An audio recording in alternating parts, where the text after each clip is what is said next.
everyone, so it's Wednesday and Wednesday is advice. So this video is going to be basically all advice on freshman year, going to freshman year. So these are just some tips and things that I've learned throughout my freshman year. So I feel that I have some things to tell you. Because my freshman year went pretty smooth. I didn't have any drama. I had good grades. There were people I didn't like, but as long as you don't bother them, they won't bother you. If that makes any sense at all. And yes, I am currently in my old bedroom.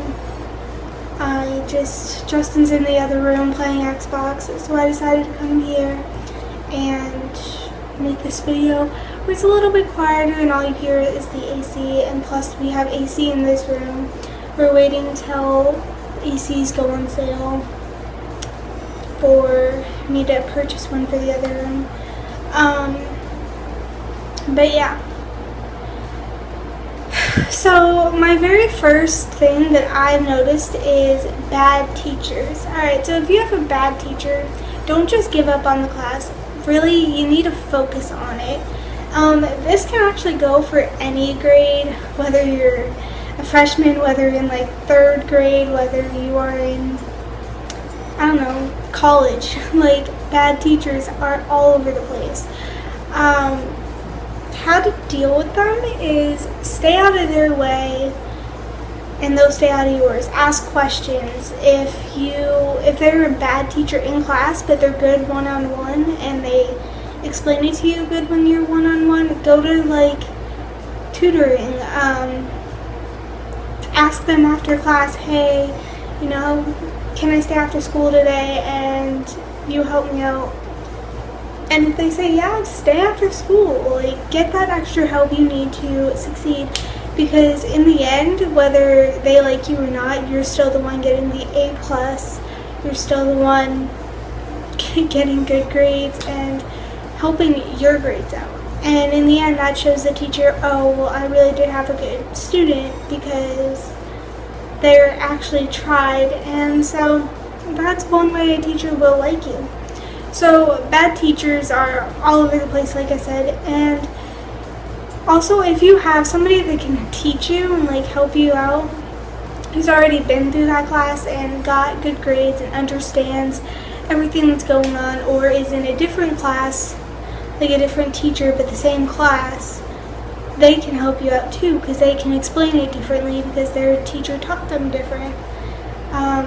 So that's just my understanding of bad teachers. Dealing with people you don't like. Alright, this also brings me in with the drama part of high school. High school is filled with drama, but you can either be in the drama or you can stay out of the drama. Meaning, with like people you don't like, you don't have to cause a fight. You don't have to get angry at them. You don't have to have them angry at you. It's all depending on what you want to do. So with people you don't like, don't be rude to them. Don't give them attitude if they don't give you attitude. Be as nice as you can to them so that they don't have a reason to give you attitude. And they'll realize, oh shit, I'm being a bad person right now. Like, I don't know, just something like that. People realize when they're being bad. So when you're dealing with people you don't like, but you're going to have to in high school because they still have group projects. And I remember I had a group project for my magnet program, and last year I didn't like some of the people that are in my group. I had to get over it and I had to get my A. The way you do that is you do your work, they do theirs, and you only talk to each other about the project.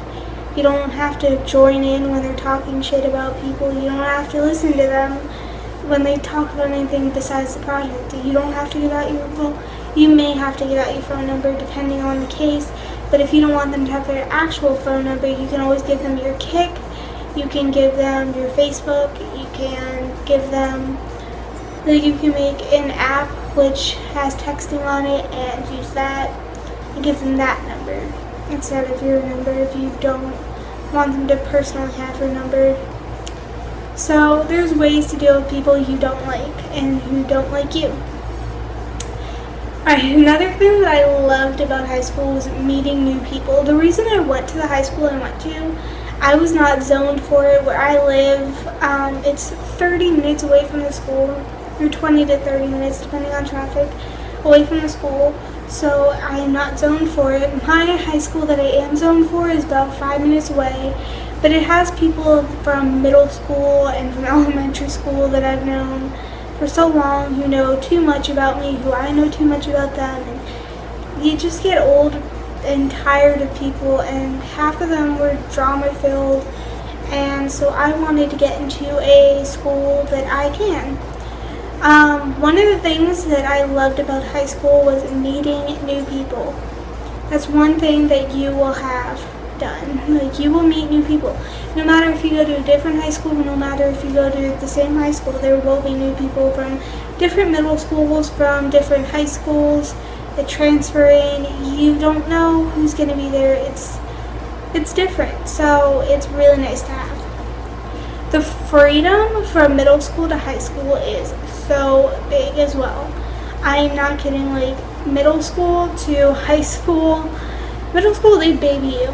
They remind you to do your homework, and if you don't have your homework done, they let you do it in class. They don't mark off homework. They don't mark off test grades. If you get a bad test grade, they say, oh, it's okay, just try harder next time, and if you get that, then I will bump this grade up. So easy in middle school. Once you get to high school, you have to do everything on your own. Teachers don't really care about if you got your homework done personally or not. They just grade who did, and they give you zeros if you didn't. So it's a good thing, but it's also a bad thing. It's a good thing for me because I never really liked being babied. I thought it was pathetic for teachers to actually give you time in class to do your homework the day after it's supposed to be turned in. That always bothered me, but that's just my take on it. You can take freedom however you want. Yeah. Getting good grades. Alright, so this is one of my many tips, because this is the biggest tip I can give you personally. Do your homework. One thing in high school, do your homework. I had this class last year where she basically gave you 100 points every report card period for doing your homework, as long as you got it done. If you didn't, then you didn't get the 100 points, but if you did, that if you failed a couple tests or whatever, your grade would go from a D to a C, or if it's an F, it would go from either a high D to a low C, depending on if you participate in that class, if you get good grades, and all of that. So really, homework is key in high school. I'm not kidding you. It will make your day a hell of a lot easier if you do your work. If you don't, that's a different story, and you fail 10 times more than you would if you would have just done your homework in the first place. So that's all on you, but I really recommend doing homework. As much as you hate it, do it. That's really the biggest tip I can give you with school. So yeah, that was my freshman tips, my guide, I don't know, whatever I call the video. But yeah, I think I'm going to stick with freshman tips. So yeah, that was my advice Wednesday. I will have another advice video next Wednesday. And on Saturday I have my 24-week update coming. And I also have a doctor's appointment tomorrow. So on Saturday I will tell you how my doctor's appointment went. And yeah, so see you Saturday.